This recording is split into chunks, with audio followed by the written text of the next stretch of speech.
this is basically a technique for building websites that will adapt to different screen sizes. That's like the summary of everything that has to do with CSS responsiveness. All right. So different screen sizes. You are going to be targeting different screen sizes when you build. All right. So when your web page is opened on, say, a desktop computer, how do you want it to look? When it's opened with a tablet, how do you want it to look? When it's opened with a mobile phone, how do you want it to look? When it's opened with a wearable, like a wristwatch, how do you want to look? When it's opened in a car, some of these car stereos these days, dashboard, they have something like a browser there, a TV screen that you can do a lot of things with. You can browse, you can do a lot of things. So you want to build your website depending on the use case, right? So for instance, you would not find yourself targeting wristwatches, right?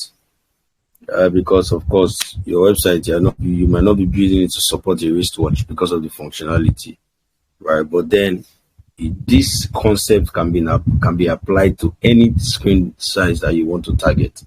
All right. So it's a very simple concept, but people tend to see it as something complex, at the start, which is like almost what happens with every other concept in web development or programming in general. All right. But then I want you to just have it in mind that it's a very simple concept. Okay. The only thing you need are these things that I've copied here. All right. Now, why did I copy it? I copied it, number one, to make my teaching simple, like to make it very easy for me to explain what I want to explain. Number two, sometimes I forget the syntax. All right. So I had to copy it here so that I can just use it directly without trying to remember the syntax. Other times when I'm in a very good mood coding, the syntax just comes to me and I don't even need to check anywhere. All right. So sometimes I forget it, sometimes I don't. All right. So I'm telling you so that you get comfortable that you might not remember all the syntax at every time. All right. It's okay to go to the internet and copy. Okay. So this is the syntax for responsiveness. All right. You will use your media query. It's called a media query. You are querying for the media size, the width of the media that is being used to view your website. Right? You are querying for the media size. That's why it's called media query. So the syntax is at media. All right, at media. I see that they are suggesting screen for us at media screen, but of course you can omit that screen. I'm not going to talk about what that screen means. I would allow you to go and browse online and get the full syntax, but I want to introduce you to it as simply as possible. So I'm going to avoid many lectures. All right. So at media, that's the annotation you use, right? When you want to write media query at media, and then you have opening and closing brackets like this, and then opening and closing curly brace. So this is the syntax for media query. All right. So inside these brackets, a pair of brackets, you do mean width, right, colon, and then the size. So in this case, I'm going to say 640 px. All right.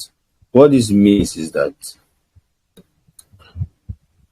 if this web page, note that this CSS is connected to this web page. So if this web page is viewed with a device whose width is from 640 upwards, then I want to do this.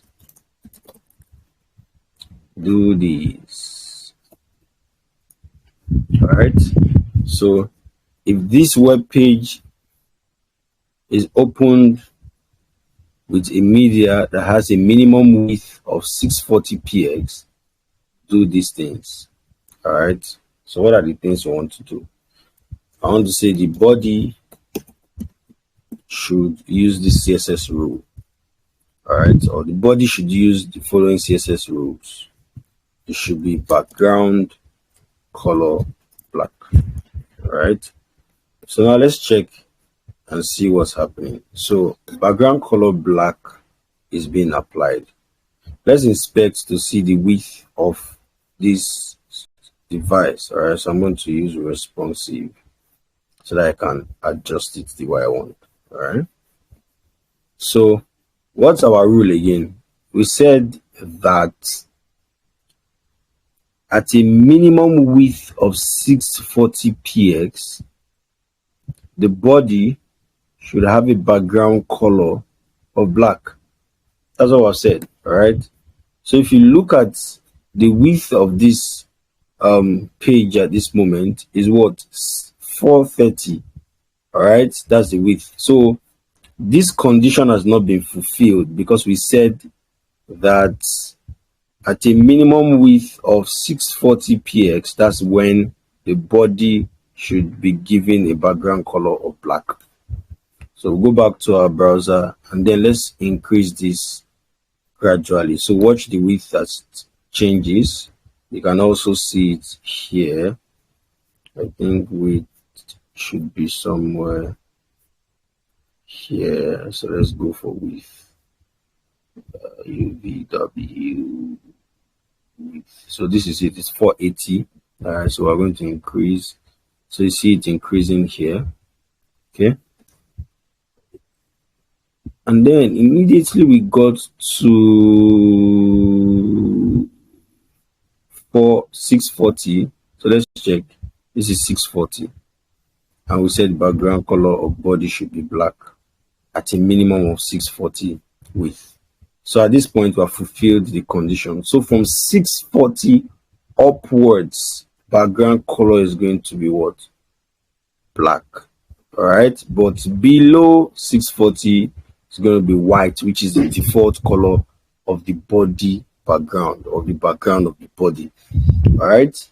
Now we want to say that at a media that has when it's viewed the media or with a device at minimum 768px, we want to do something else. We want to see the body should have a background color of red. All right.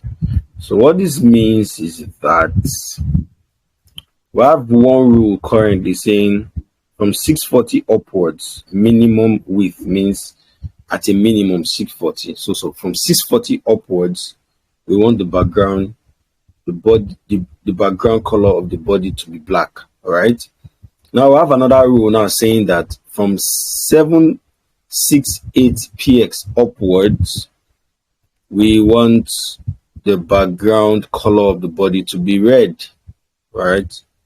So if I increase, we get to black, and then if I keep going, we get to red. All right, because we have fulfilled at this point. We have fulfilled that condition. This is 776, but we said minimum of 768px upward. So this is going to override this at this point. All right. I hope it makes sense logically. It should, but if it doesn't, you will have to watch the video again and to make sense. So I'm just going to copy this for because of ease, and I say at media minimum width of, what's the next guy there, of what now, 1024px. At 1024px, I want green. All right, I'm going to proceed and do for the last two guys. So I'm going to say at 120, those 1280px. At 1280px, I want purple, right? Then finally, at this device width minimum,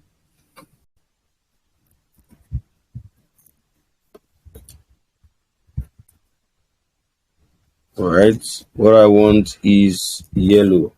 Okay, so now let's try. So if we go back and we keep increasing and increasing, you're going to see the color change according to what we have specified. So you see yellow, this is 1588, that's 1588. And we said that at the minimum of 1536, background color of body should be changed to yellow.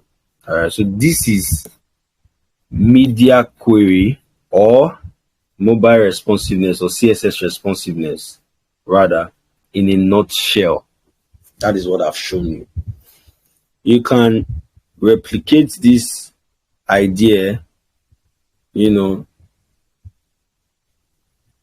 anyhow you want it, right? You can stretch it, you can extend it, you can do what you want. For instance, I could say that h1 now is a tag, right?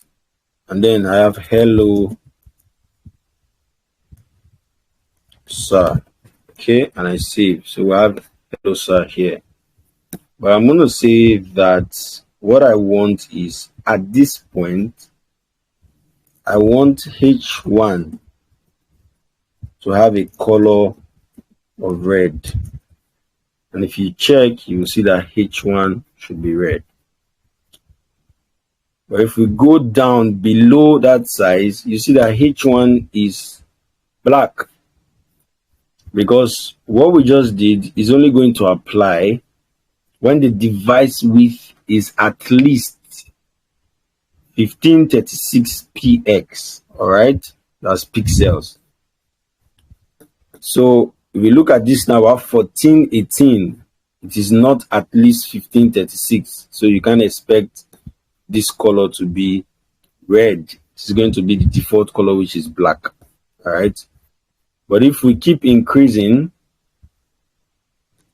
you see that this fulfills that condition.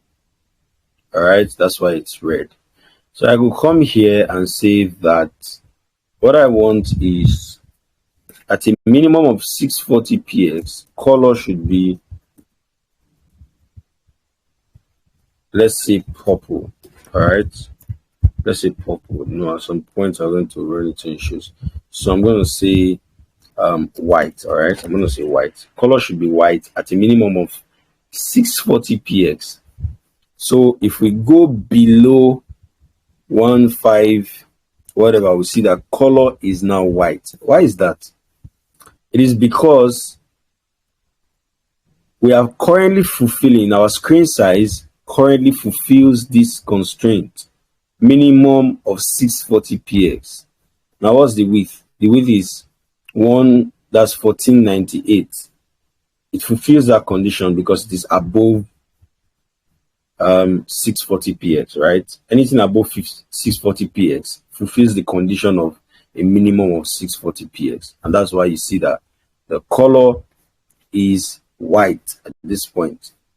But then if you come here, we are not changing the color, so nothing changes. The color doesn't change. At this point, we're also not changing the color. Color doesn't change. But when we got here, we now specify that we want our h1 to have a color red, which is when the screen width is a minimum of 1536px. All right, so if we keep expanding, we'll see that we're going to fulfill that condition. This is 1553, and you can see that it actually fulfills this condition. Okay, so that is responsiveness for you. You can apply to anything, any CSS rule. The CSS rules will just need to be in between this opening curly brace and this closing curly brace. All right, this is where you put your CSS rules. Now, every CSS rule that is not within the scope of this media queries that we've written, every CSS rule that will be outside of these guys is going to be for mobile. All right. So when you hear the term mobile first design, what it means is that every CSS rule that you are going to write outside of a media query would be for your mobile devices. Now, before this time, before this moment, what I've been doing is that I've been writing our CSS rules for desktop, right? Because they were not inside any media query and we were not targeting the mobile device. So I've been writing desktop first, if I can use that term. All right. But the accepted convention, or the more better way to write, web pages, is to write for mobile first. What that means simply is that your default styles will be for mobile. So anything you're writing normally, when you say body and then you give it your rules, say background, peach, I don't know if that's, so let's say pale, whatever that color is, all right, pale turquoise. What we're doing now is that we're writing for mobile. So this will be our mobile CSS. Anything you write, the way you have been writing CSS, before now, is going to target the mobile screen. And then if you want to target any screen, that is larger than mobile, you have to put them in media queries like we've done here. All right. You have to put them in media queries. So your default CSS will be for mobile. So now let's check what we've done. So if I view, I want to simulate viewing from an iPhone 12 Pro. If I click on this, you see that this is a mobile screen. All right. So what is being applied, the CSS rule that is being applied is this one.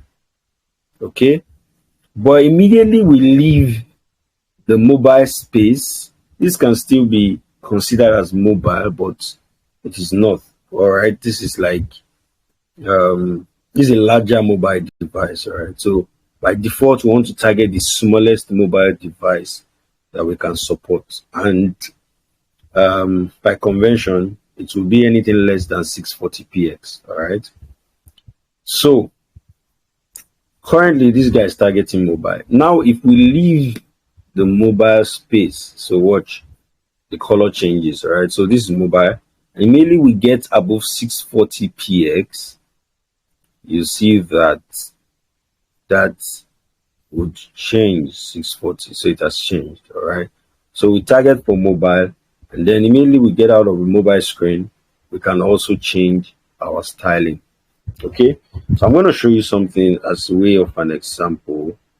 Let's check out this website, udemy.com. So if you check out udemy.com, and we're going to view the mobile screen. All right, so this is how it looks on mobile. So as I was saying, you can see that as we expand or collapse this screen, it changes in structure, right?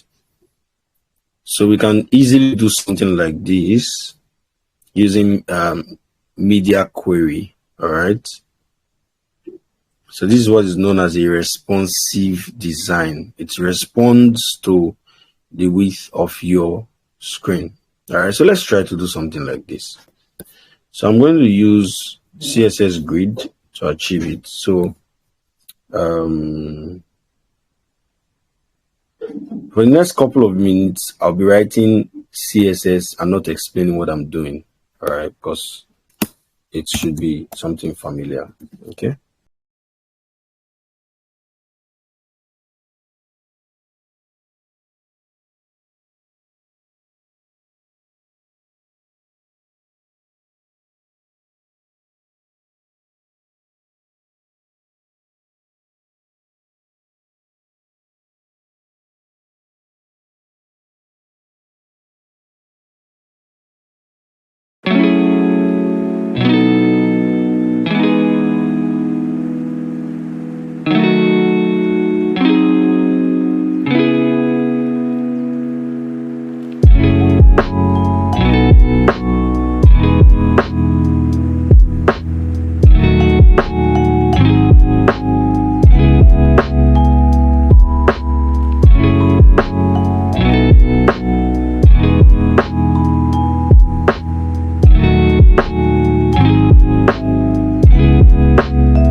going to assume that these are the courses you see here. All right, so these boxes are the courses that you see here.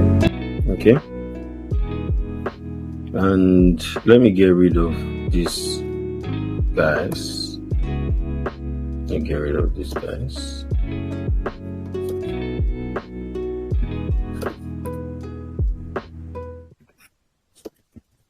Okay, so just imagine that these are the only CSS I've written so far. Okay, I can get rid of these two. So just these two stuffs were written to achieve this. Okay, so these are the courses. They will represent the courses that we have here.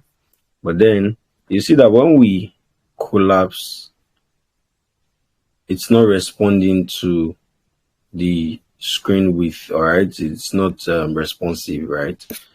We want it to behave like this.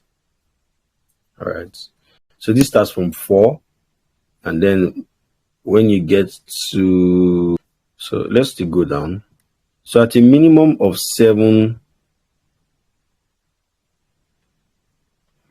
so I'm going to take it to be 768.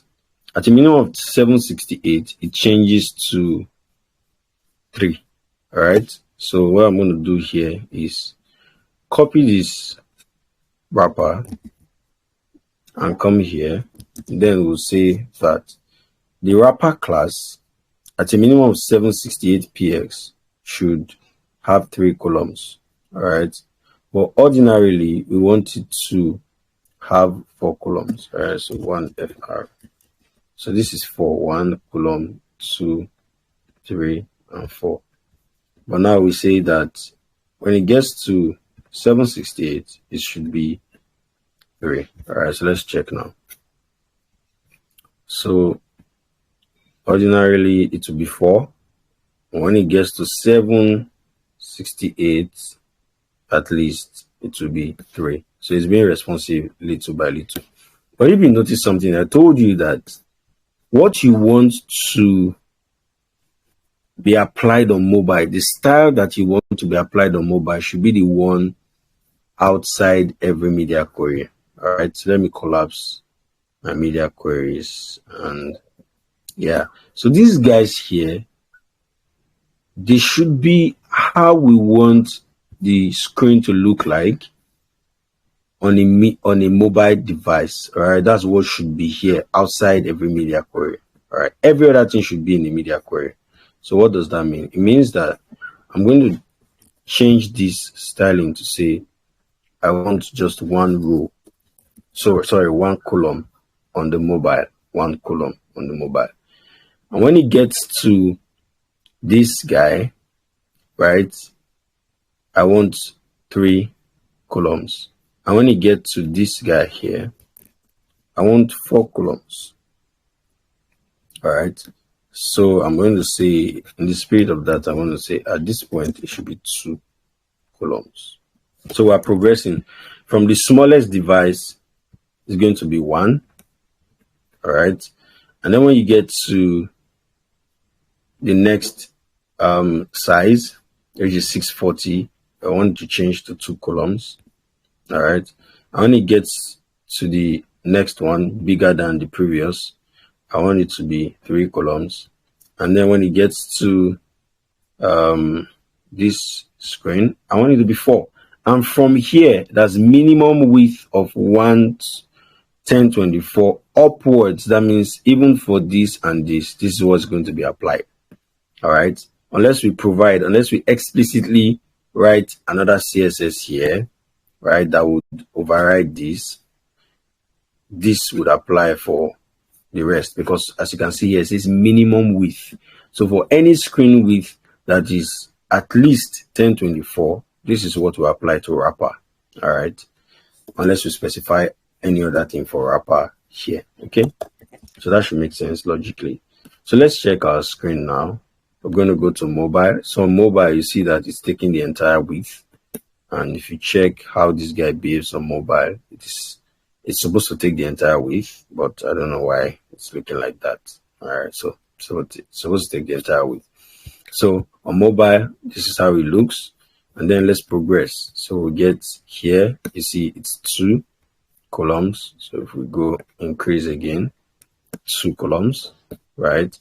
And then if you progress 3 columns, so when we progress 3 columns, and then finally it's 4 columns, and that's the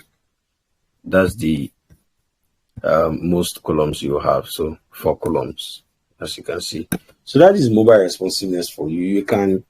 You can apply this anyhow you want. You can stretch it, you play with it, exercise your hands, get your hands dirty with it, and you get to understand it more. But then I want to make something very clear, right? You see the progression of this styling. So I'm going to close. Let me expand this style so that you can see. You see the progression of this file. It reads from top to bottom. That's something you should know. It reads from top to bottom. That means it's going to see these guys first, right? And this is what will be applied to your web page at first. So this guy will be applied to it. All right. And then when it gets to line 23, it's going to read what's here. So this is like an if statement that's saying that if the media has a minimum width of 640px, then this is the style you should apply, to any element that has the class wrapper. All right, that's how to read it. So it reads this, all right, and then it says minimum width 640, right? Do this, okay? And then when it gets to line 30, this is in the future. When I mean future, it means that this guy now is now in the past. This instruction is in the past. All right. So when it gets to line 30, because it's reading from top to bottom, line 30, there's a new instruction here. And that instruction says, if the media has a minimum width of 768px, apply these rules to the wrapper class. Now, if you have any rule here that overrides anything here, this is going to take precedence because this is like a new instruction. Do you understand? It's like you said something at 1 o'clock and then at 2 o'clock, you are saying something else. What you're saying at 2 o'clock, if it clashes with what you said earlier at 1, it means that this your new instruction stands. All right. It's like a progression. Okay. What I mean is this. Here we're having display grid. If at this point I say display should become flex, it means that this guy will be overreading and then display has become flex. So wrapper will not be a flex display. All right. So you can change any of these things. Now, having this understanding, it means that since this first instruction says grid, I don't need to repeat this instruction again saying grid, because they are both the same. They are saying the same thing. So it's like I'm repeating myself. When somebody tells you something and then comes back to tell you the same thing again, it gets frustrating, right? So we're going to remove this display grid here because we know that we already said that before and we're not changing our mind. Even if the media has a main width of 640px, we're not changing our mind. It's still going to be grid, all right? And then if you look at gap, it's still 12. So we're not changing our mind. So why write it again? All right. The only thing we changed our mind about is grid template columns, which is no longer, going to be 2 columns with one FR, one FR, right? It's no longer going to be that. It's going to be 2 columns. All right. So that's the only thing that changed. And if you come here, the same thing applies. We don't need to say flex. Sorry, flex is different. All right. So it could be justified. But this flex came up while I was explaining something, right? So it was meant to be grid, all right? So since this is grid, we don't need to say it anymore because we said it before at the beginning and we're not changing our mind, right? So you don't need to remind the computer what you said. It knows, all right? So you see that this guy always changes and that's why we have it spelled out there. Okay, so if I save and you go back, you see that everything still works as it should. Okay, so your instruction is going to go in this order, and that's why it's called cascading style sheet. Cascading style sheet because it reads from the top to the bottom. It cascades. Okay, it cascades from the top to the bottom. So if you write a rule, like I told you guys during one of the classes, if you write a rule further down the line that clashes with what you have written previously, the newest rule is going to override the previous rule. And that's the same concept that is applying here. All right. So that is it. And since this is the last rule that was encountered, it means that for screens that fall, within the range of these and these, this rule is going to be applied because that's the last rule that was given. But if we come here now and give another rule, then this rule will be what will apply for screens that, have a minimum width, of 180px upwards. Okay, so that's how it works. All right, so I did this to, number one, make you understand how the flow of these styles are going to be implemented. All right, and then number two is to let you know that you can do anything, you can change anything. For instance, I could say item. So we've only targeted wrapper, right? So I could say item, I want your color at this point. So I'll say item color. You see that I'm not stating anything that I've stated here, right? This is something new. So I'll say color should be purple. All right.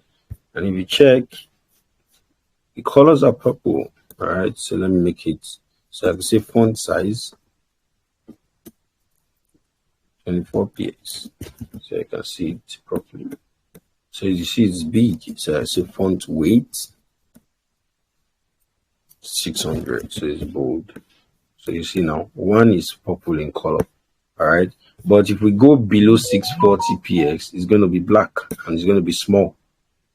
All right. But above 640px, it becomes big and purple. All right. And then anything above 640px is going to have that styling, unless I choose to override it at some point. Let me say at this point, I choose to override it here and say color should no longer be purple, it should be yellow. All right, but I want to retain the sizes. And then color is yellow at this point. So if we go below this 1024px, it becomes purple. Why? Because at this point, that's below this point, the rule that we know is this. All right, and then that's what applies. So this is going to get better. Your understanding of it is going to get better as you play with it. All right, as you play with it. So CSS responsiveness is simple. It's very easy, sincerely. So you just have to understand how it works. And you need to remember to write for mobile first. It's going to make your life easier. So every style that you write outside the media query, you should have it in mind that you are targeting the mobile device. For every other device that falls below 640px, you should be writing media queries to target them. All right. So with this, we have come to the end of today's class. Today's class is just supposed to be about media query, and I think I've done justice to it.